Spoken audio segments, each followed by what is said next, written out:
அஸ்ஸலாமு அலைக்கும் வரஹ்மத்துல்லாஹி வபரகாத்துஹு. பூமியில் புதைக்கப்பட வேண்டிய எத்தனையோ புதுமைகளை பூ தூவி வரவேற்று கொண்டிருக்கும் இக்கால சமுதாய பெண்மணிகளுக்கு ஒரு விழிப்புணர்வு. காட்சி 1, பிரைட் டு பி.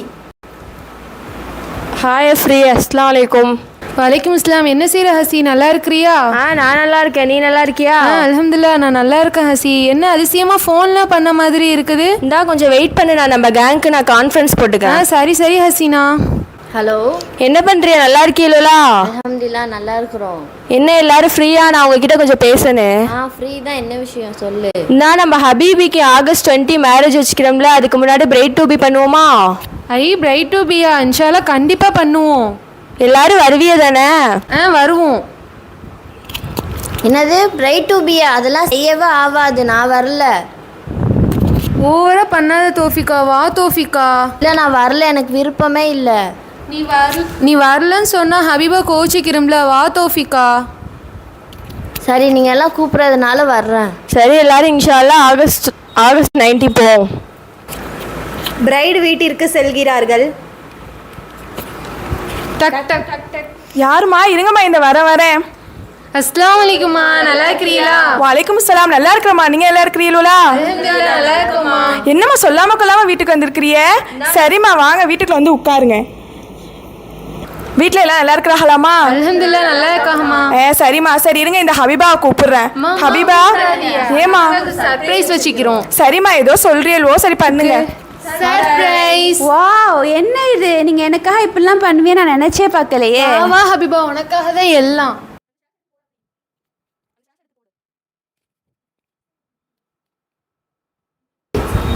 என்ன இப்படியே மலைச்சு நிக்கிறா? கேக்க கட் பண்ணு. பஸ்மிலாத்தா, வா சஃப்ரீன். உங்களை பார்த்து பேசிட்டு போவோன்னு தான் வந்தேன். அப்படியா? என்ன செய்தி சொல்லு சஃப்ரி. என்ன வீடே கலக்கலன்னு கிடக்குற மாதிரி இருக்குது, என்ன விஷயம்? ஆமா, நம்ம ஹபீபா கல்யாணம் வச்சுக்கிறோம்ல, அதுக்காக ஃப்ரெண்டு மாதிரிலாம் கேக் வெட்டுறாஹா. என்னம்மா சொல்றா? கல்யாணத்துக்கு கேக்கு வெட்டுதுவோலா? புதுசு புதுசா என்னமோ சொல்றா, பாப்போம். மா, நீ ஃபாத்திமா மவ தானே? ஆமாம். ஆலிமா படிக்கிற புள்ள தானே? நீயுமா இதுல கலந்துக்கிறா? இல்லைம்மா, எல்லாம் கூப்பிட்டதுனால தாம்மா நானும் வந்தேன். என்னம்மா இப்படி சொல்றா? ஆலிமா படிக்குதுவோ எல்லாம் வாயில சொல்றதோட சரி போலையே, செயல்ல ஒண்ணுமே இல்லையே. இதான் நான் வரமாட்டேன்னு சொன்னா, அவ எப்படி பேசிட்டு போறாக பாத்தில்ல? அவ அப்படிதான் ஏதாவது சொல்லிட்டு இருப்பா, நீ ஏன் அதுக்கு ஃபீல் பண்றா? இல்லை, என்ன மட்டும் சொல்லிட்டு போறாஹா. அஸ்ஸலாமு அலைக்கும் வரஹ்மத்துல்லாஹி வபரகாத்துஹு. இன்றைய சமுதாய பெண்மணிகளுக்கு ஓர் விழிப்புணர்வு. ஆலிமா படித்துக்கொண்டே இவ்வாறெல்லாம் செய்கின்றார்கள் என்று சித்தரிக்கும் மக்களே, மார்க்கம் கற்றுக்கொள்ளாத ஒரு மனிதன் தவறு செய்தால் அது தவறு கிடையாது என்பது அல்ல. அல்லாஹ்வின் பார்வையில் அனைவரும் சமமானவர்கள். எந்த மனிதன் தவறு செய்தாலும் அது பாவம்தான். ஆலிம்களே, முபல்லிகாக்களே, ஹாஃபில்களே, உலமாக்களே, நீங்கள் இவ்வுலகிலும் சரி மறுமையிலும் சரி நீங்கள் தான் அறிந்தவர்கள். இன்னும் உங்கள் இறைவனால் தேர்ந்தெடுக்கப்பட்டவர்கள். மக்களே, நீங்கள் நன்மையை ஏவி அதை மற்றவர்கள் செய்யும் போது அதற்கு பலனாக நீங்களும் நன்மையை பெற்றுக்கொள்வீர்கள். அது போலவே தீமையான காரியத்திற்கு ஒருவர் நிர்பந்திக்கப்படும் போது யார் அதை ஏவினாரோ அவரும் அதற்கு பலனாக தீமையை பெற்றுக்கொள்வார். நபி ஸல்லல்லாஹு அலைஹி வஸல்லம் அவர்கள் கூறினார்கள், எவர் ஒருவர் நான் சொல்லாததை செய்கிறாரோ அவர் நம்மை சார்ந்தவர் அல்ல. ஆலிமாக்களுக்கும் உலமாக்களுக்கும் மட்டும்தான் இது போன்ற நிபந்தனை என்பது கிடையாது. இஸ்லாத்தை ஏற்ற ஒவ்வொரு முஸ்லிம்களுக்கும் இந்த நாடகத்தின் மூலம் நாம் கூறிய விழிப்புணர்வை உங்கள் மனதில் ஆழமாக பதிய வைத்துக் கொள்ளுங்கள். காட்சி 2, திருமணம். அஸ்ஸலாமு அலைக்கும் ஆயிஷா. வலைக்கும் இஸ்லாம். வாங்க ஃபர்ஷியா, வாப்பா உட்காருங்க, வாங்க. ஏம்மா தலையா வலிக்குது? சாயாகின்னு போட்டுறவா? அதெல்லாம் ஒன்றும் வேணாம் ஆயிஷா. ஏம்மா இப்போ ஒரு மாதிரியா இருக்கிறிய? மகளோட கல்யாண செலவு நினச்சி வருத்தப்படுறீங்களோ? ஏன் ஆயிஷா, நீ வேற வீட்டை கட்டிப்பாரு கல்யாணத்தை முடிச்சுப்பாருன்னு சும்மாவா சொல்லியிருக்காக? அதோட கஷ்டம் எனக்கு இப்போதான்ல புரியுது.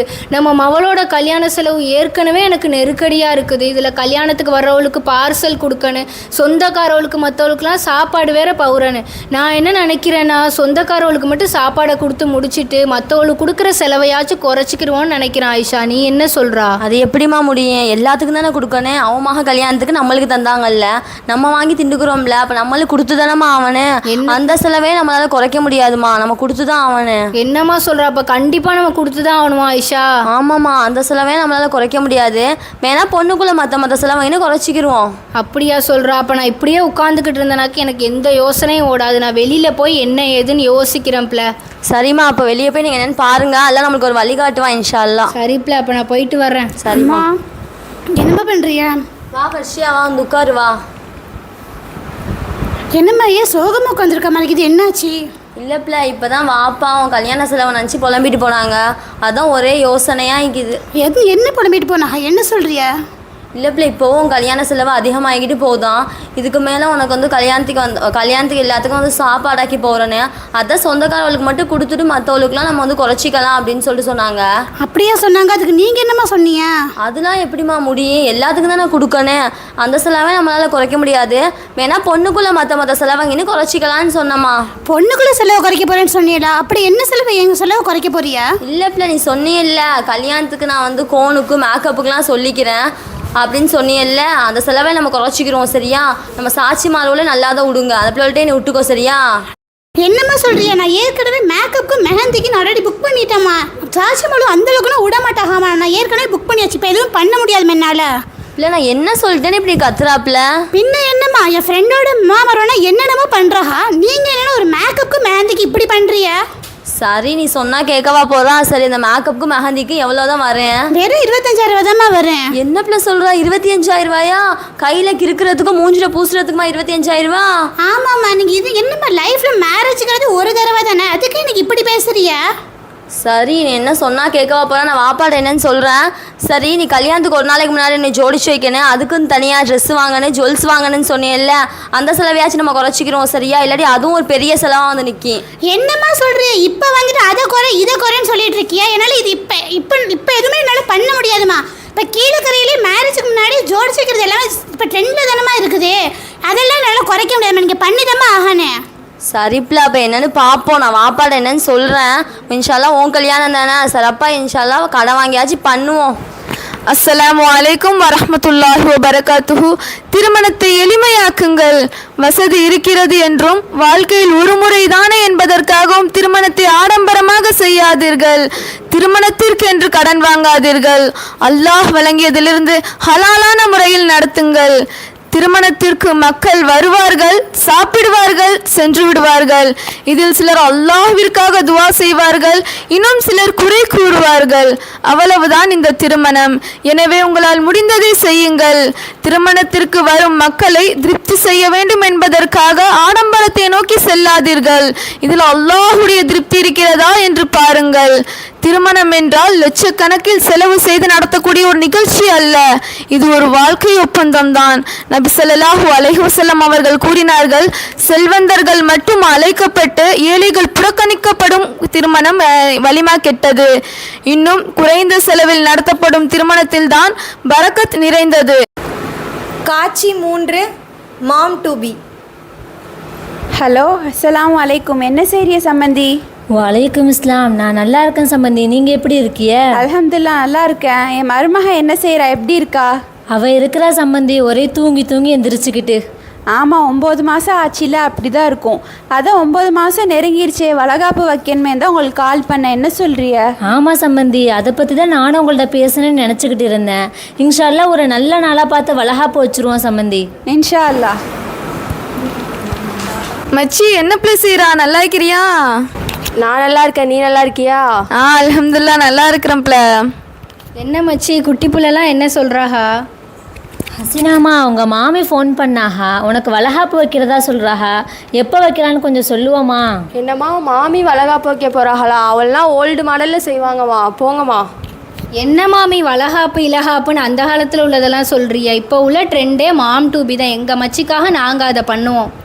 சரிம்மா, என்னமோ செய்யுங்க, நான் உங்கள் மாமிகிட்ட ஃபோன் பண்ணி சொல்லிடுறேன். 2 நாட்களுக்கு பிறகு. என்ன பிளான்? நீ கேக்லாம் ரெடி பண்ணிட்டு இல்லை? நம்ம ஃப்ரெண்ட்ஸுக்கெலாம் ஃபோன் பண்ணி உடனே வர சொல்லு. நம்ம மச்சியை ரெடி பண்ணி கூட்டிகிட்டு வந்துடு. நான் ஃபோட்டோகிராஃபருக்கு தான் இப்போ கால் பண்ண போகிறேன், அவர் உடனே வந்துடுவார். சரி பிள்ளை, நீ போய் கால் பண்ணு, நம்ம மாம் டு பியை சூப்பராக செஞ்சிருவோம். தாத்தா உள்ளே வரலாமா? வாங்க ஃபோட்டோகிராஃபர் அண்ணன், உங்களுக்காக தான் வெயிட் பண்ணிக்கிட்டு இருந்தோம். ஓகே, ஃபோட்டோ எடுக்க ஸ்டார்ட் பண்ணவா? இல்லை ரெடி ஆயிடுச்சா? ஆரம்பிங்கண்ணே. சரிம்மா. இங்கே பாருங்க, ஸ்மைல் ப்ளீஸ். ஓகேம்மா. அப்படியே எலிமினேட் ஒரு போஸ் கொடுங்க. இங்கே பாருங்க கேமராவை. Smile please. ஓகே லதா. வாங்க வாங்க சம்மந்தி, நீங்களும் வாங்கலாத்தா. என்னம்மா இது, நான் வராமல் அதுக்குள்ளே ஆரம்பிச்சிட்டீங்களா? நீங்கள் இல்லாமல் எப்படி சம்மந்தி? இப்போ தான் ஃபோட்டோ எடுக்க ஆரம்பிச்சுக்கிறா. வாங்க வந்து வளையல போடுங்க. எப்படிம்மா இருக்கிறா? நல்லா இருக்க மாமி, நீங்கள் நல்லா இருக்கீங்களா? அல்ஹம்துலில்லாஹ் நல்லா இருக்கேன்.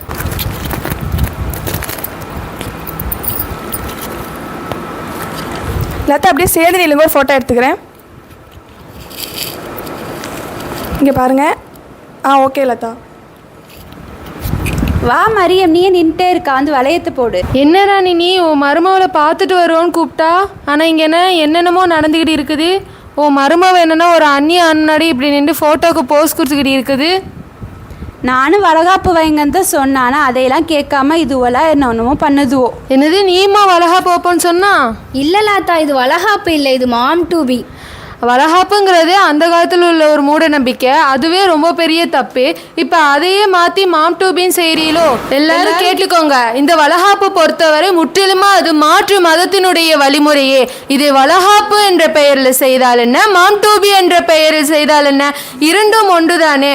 வளையலுடைய சத்தம் குழந்தைக்கு புத்துணர்வையும் மூளைக்கு செயல்பாட்டையும் தானே ஏற்படுத்துகிறது. இதில் என்ன புதுமை உள்ளது என அறிவியல் பேசுபவர்களே, நீங்கள் கூறும் அறிவியல் என்னவோ உண்மைதான். ஆனால் அதை ஒரு நல்ல நாளாக பார்த்து விழாவாக வைத்து கொண்டாட வேண்டும் என்ற மார்க்கம் சொல்லுகிறது இல்லையே. நபி ஸல்லல்லாஹு அலைஹி வஸல்லம் அவர்கள் கதிஜா ரலியல்லாஹு அன்ஹா அவர்களை திருமணம் முடித்து 2 ஆண் பிள்ளைகளையும் 4 பெண் பிள்ளைகளையும் பெற்றெடுத்த போது எந்த ஒரு விழாவையும் வைத்து கொண்டாடவில்லையே. அலங்காரத்தை வெளிப்படுத்த வேண்டாம் என்று கூறுகிறது நம்முடைய மார்க்கம். சாதாரண அலங்காரத்திற்கு இவ்வாறு கூறும்போது எப்படி ஒரு அந்நிய ஆணுக்கு முன்னால் தன்னுடைய கருவை புகைப்படம் எடுக்க அனுமதிக்கும்? இல்லை, இது முற்றிலுமாக வன்மையாக கண்டிக்கிறது. நபி ஸல்லல்லாஹு அலைஹி வஸல்லம் அவர்கள் கூறினார்கள், யார் பிற மத கலாச்சாரத்தை பின்பற்றுகிறாரோ அவர் நம்மை சேர்ந்தவர் அல்ல. பிற மதத்தினுடைய வணக்க வழிபாடுகளை பின்பற்றுவதை நாம் எப்படி இணை வைப்பாக கருதுகிறோமோ அதே போல் பிற மதத்தினுடைய கலாச்சாரங்களை பின்பற்றுவது ஒவ்வொன்றும் பித்அத், ஒவ்வொரு பித்அத்தும் வழிகேடு, ஒவ்வொரு வழிகேடும் நரகம் கொண்டு செல்லும் என்று எச்சரித்தவளாக எனது சலாத்தினை தெரிவித்துக் கொள்கிறேன். அஸ்ஸலாமு அலைக்கும் வரஹ்மத்துல்லாஹி வபரகாத்துஹு. அஸ்ஸலாமு அலைக்கும் வரஹ்மத்துல்லாஹி வபரகாத்துஹு. அல்லாஹ்வாலும் அல்லாஹுடைய தூதராலும் காட்டி தராதவைகளை மார்க்கம் என்று சொல்வதும் செய்வதும் பிதஅத்தாகும். யார் மார்க்கத்தில் இல்லாத ஒன்றை புதிதாக உருவாக்குகிறாரோ அது அல்லாஹ்விடத்தில் ஏற்றுக்கொள்ளப்படாது என நபி ஸல்லல்லாஹு அலைஹி வஸல்லம் அவர்கள் கடுமையாக எச்சரிக்கை செய்துள்ளார்கள். நாளை மறுமை நாளில் கௌசர் தடாகத்தில் நபி ஸல்லல்லாஹு அலைஹி வஸல்லம் அவர்களின் கரங்களில் தண்ணீர் பரிமாறிக்கொண்டிருக்கும் போது ஒரு கூட்டம் வரும். அவர்களை மலக்குமார்கள் நபி அவர்களை விட்டும் தடுத்து விடுவார்கள். அல்லாஹுடைய தூதர் கூறுவார்கள், அவர்கள் என்னை சார்ந்தவர்கள், நான் அவர்களை சார்ந்தவன் என்று. உடனே மலக்குமார்கள் கூறுவார்கள், அல்லாஹுடைய தூதரே, நீங்கள் உயிரோடு இருந்தவரை தான் அவர்களும் மார்க்கத்தை கடைபிடித்தார்கள். நீங்கள் மரணித்த பின் அவர்களும் மார்க்கத்தில் புதுமையை உருவாக்கினார்கள். இவர்களுக்கு இந்த கண்ணியமிக்க நீரை அருந்துவதற்கு அனுமதி கிடையாது என நபி ஸல்லல்லாஹு அலைஹி வஸல்லம் அவர்களின் முன்னிலையில் அவமானப்படுத்தப்பட்டு திருப்பி அனுப்பப்படுவார்கள். இந்த தண்டனை யாருக்கு? தொழாதவருக்கா? நோன்பு நோற்காதவருக்கா? இல்லை, மாறாக கண் இமைகளை விடவும் அற்பமாக நாம் கருதும் இது போன்ற புதுமைகளால் தான் இந்த நாடகம் நம்பிக்கை கொண்ட உங்களுக்கும் எங்களுக்கும் அல்லாஹுடைய அச்சத்தை உள்ளத்தில் ஏற்படுத்தி இருக்கும் என்று நம்பியவர்களாக இதை நிறைவு செய்கிறோம். அல்ஹம்துலில்லாஹ்.